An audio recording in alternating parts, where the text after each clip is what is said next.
ನಮಸ್ಕಾರ. ಆತ್ಮೀಯ ವೀರಶೈವ ಲಿಂಗಾಯತ ಬಂಧುಗಳೇ, ನಮಗೆಲ್ರಿಗೂ ಗೊತ್ತಿರೋ ಹಾಗೆ ಈಗ ಜಾತಿ ಗಣತಿಯನ್ನ ಶುರು ಮಾಡ್ತಾ ಇದ್ದಾರೆ ಸರ್ಕಾರದವರು. ಹೇಗೆಲ್ಲ ಕಾಲಮನ್ನ ನಾವು ಫಿಲಪ್ ಮಾಡಬೇಕು ಅನ್ನುವಂಥದ್ರ ಬಗ್ಗೆ ಕೆಲ ಗುಂಪುಗಳು ಕೆಲ ಅಭಿಪ್ರಾಯಗಳೊಂದಿಗೆ ಈಗಾಗಲೇ ಹಂಚಿಕೊಳ್ತಾ ಇದೆ. ವೀರಶೈವ ಮಹಾಸಭಾದಲ್ಲೂ ಸಹ ಇದರ ಬಗ್ಗೆ ವಿಸ್ತೃತವಾಗಿ ಚರ್ಚೆ ಆಗ್ತಾ ಇದೆ. ಆದರೆ ಇಲ್ಲಿ ನಾನು ನೇರವಾಗಿ ನಿಷ್ಪಕ್ಷಪಾತವಾಗಿ ಹೇಳೋದಕ್ಕೆ ಇಷ್ಟಪಡೋದೇನೆಂದ್ರೆ, ಅಧಿಕೃತವಾಗಿ ನಮ್ಮ ಮಧ್ಯೆ ಇರುವಂತಹ ಧರ್ಮಗಳೇನಿದೆ ಆ ಧರ್ಮಗಳನ್ನ ನಾವೀಗಾಗಲೇ ಅಂಟ್ಕೊಂಡಿದ್ದೀವಿ, ಆ ಧರ್ಮಗಳಲ್ಲೇ ನಾವೀಗಾಗಲೇ ಬದುಕ್ತಿದ್ದೀವಿ. ಆ ಧರ್ಮವನ್ನ ನಮ್ಮ ಜೀವನದ ರೀತಿ ಅಂತ ಹೇಳಿ ನಾವು ಅಂದ್ಕೊಂಡಿದ್ದೀವಿ.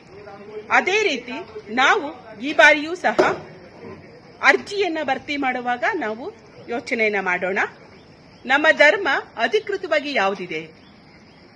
ಅಧಿಕೃತವಾಗಿ ಈಗ ಇರುವಂತಹ ಧರ್ಮ ಹಿಂದೂ ಧರ್ಮ. ವೀರಶೈವ ಧರ್ಮ ನಮಗಿನ್ನೂ ಅಧಿಕೃತವಾಗಿ ಸಿಕ್ಕಿಲ್ಲ.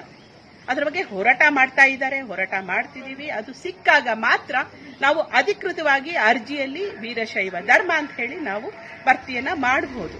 ಆದ್ರೆ ಈಗ ನಾನು ತಮ್ಮೆಲ್ಲರಲ್ಲೂ ಕಳಕಳಿಯ ಮನವಿಯನ್ನ ಏನ್ ಮಾಡ್ತಾ ಇದ್ದೀನಿ ಅಂದ್ರೆ, ನಾವೆಲ್ಲರೂ ಧರ್ಮ ಅನ್ನುವಂತಹ ಕಾಲಂನಲ್ಲಿ ಹಿಂದೂ ಧರ್ಮ ಅನ್ನುವಂಥದ್ದನ್ನ ನಾವು ಬರೆಯೋಣ. ಜಾತಿ ವೀರಶೈವ ಲಿಂಗಾಯತ, ಉಪಜಾತಿ ನಮ್ದು ಯಾವ್ದಿರುತ್ತೆ ನಾವು ಅದನ್ನ ಬರೆಯೋಣ.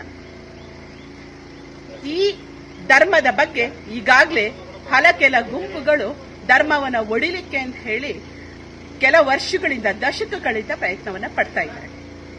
ತಮಗೆಲ್ರಿಗೂ ಗೊತ್ತಿದೆ, ಕೆಲ ಗುಂಪುಗಳು ಯಾವುದೋ ಒಂದು ಧರ್ಮವನ್ನ ಅವರ ಸಂಖ್ಯೆಯನ್ನ ಹೆಚ್ಚು ಮಾಡಲಿಕ್ಕೆ ಸರ್ಕಾರದ ಒಂದು ಅಂಕಿಯಲ್ಲಿ ಅದನ್ನ ಹೆಚ್ಚು ಮಾಡಲಿಕ್ಕೋಸ್ಕರ, ಹಿಂದೂ ಧರ್ಮದ ಸಂಖ್ಯೆಯನ್ನ ಕಡಿಮೆ ಮಾಡಲಿಕ್ಕೋಸ್ಕರ ಅವರು ಇದೆಲ್ಲದನ್ನ ಒಂದು ಹುನ್ನಾರವನ್ನ ಮಾಡ್ತಾ ಇದ್ದಾರೆ. ಜಾತಿ ಗಣತಿಯನ್ನ ಯಾರು ಬರ್ತಾರೆ ಆಗ ನಾವೆಲ್ಲರೂ ಹಿಂದೂ ಧರ್ಮ ಅನ್ನುವಂತಹ ಧರ್ಮದ ಕಾಲಂನಲ್ಲಿ ನಾವು ಹಾಕಬೇಕು ಅನ್ನುವಂಥದ್ದನ್ನ ನಾನು ಕಳಕಳಿಯ ಮನವಿಯನ್ನ ಮಾಡ್ಕೊಳ್ತಾ ಇದ್ದೇನೆ. ಧನ್ಯವಾದ. ನಮಸ್ಕಾರ.